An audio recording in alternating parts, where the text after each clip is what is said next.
Okay, so this is the new dado maker saw for the shop here. This is my $20 find on Facebook Marketplace. It's a Craftsman radial arm saw. They don't make them anymore. They had too many complaints that they were dangerous saws. They would kick back, the wood kicking back, the saw kicking back, people cutting their fingers off. And so they stopped making them. So this is, I'm going to give you a demonstration of it. I've been wanting one of these. I'm going to use this one just for a dado setup so I can cut dados and do mortise and tenon type joints. So I'm not constantly changing my blades on the table saw.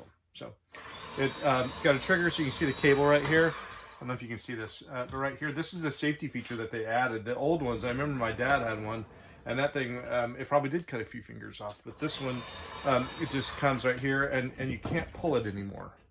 So you can only move it if you pull the trigger. So it's got two different motors.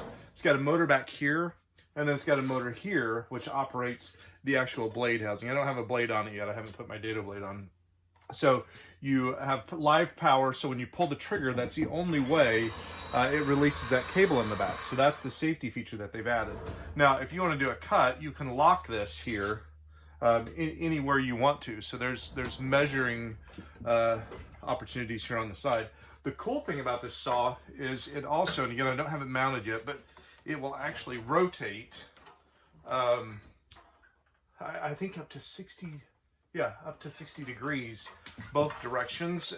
It's zero clearance on the back, so again, I can turn this just about any direction that I want to make all kinds of cuts. It does raise up and down. This right here, I don't know if you can see on the front, it's got a crank. I'm not going to move it though because I want to install my blades, but it will actually raise itself up and down. I think it's like 10 inches, something like that, that it'll actually allow itself to go up and down. So, apologize, let me get my camera back to where I needed that. So this here, this piece here, this is another cool feature. Let me lock it. So you can do a number of things. You can turn this saw. It's almost like Home Depot or Lowe's when you have a Trac saw. So now, if you look at it, let me actually turn it. My blade, see how I can turn this whole head? There's my blade. It's actually, if this were a blade on here, you grab one as a sample here, this is how my blade would be facing, is like this, right? So I can also turn this, either direction. This thing will spin all the way around like this. So I can have this blade literally however I want to. If I want to set this back up right here, again, I gotta remember how to, now my blade would be back in the regular position like this, right? So I can turn it this way. I can lock it this direction. Again, the blade would be right here. And I can actually rip a board. You can rip actually, I remember my dad's guys used to rip whole sheets of plywood back in the day on these saws. It was kind of a combo between a table saw and a miter saw. So this thing is, I've always wanted one of these. I think they're super cool. You can turn these literally any direction you want to. You can do this. Again, you can drop here.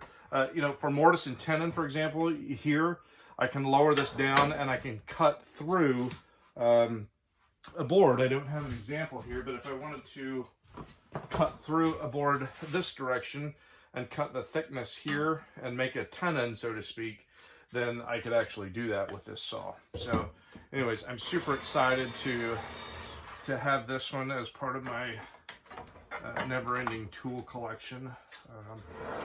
But anyways, yeah, it locks in place. It's got all kinds of, it just does really a ton of stuff. So super cool. Love it.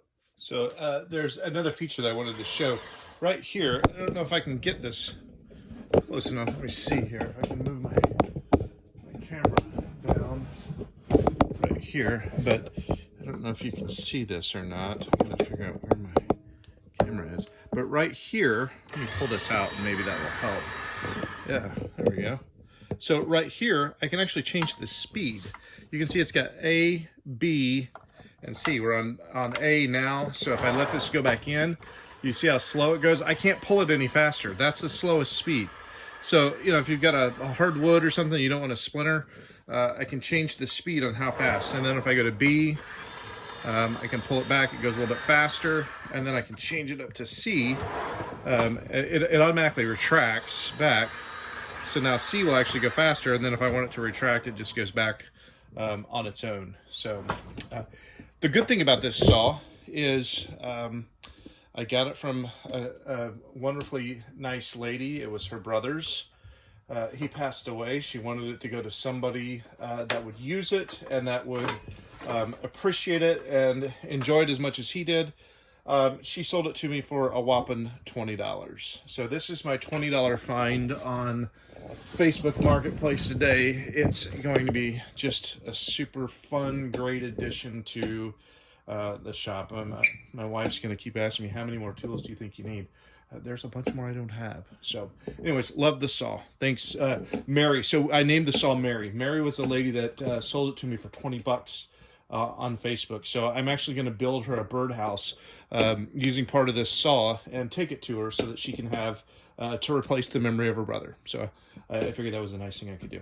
Thanks.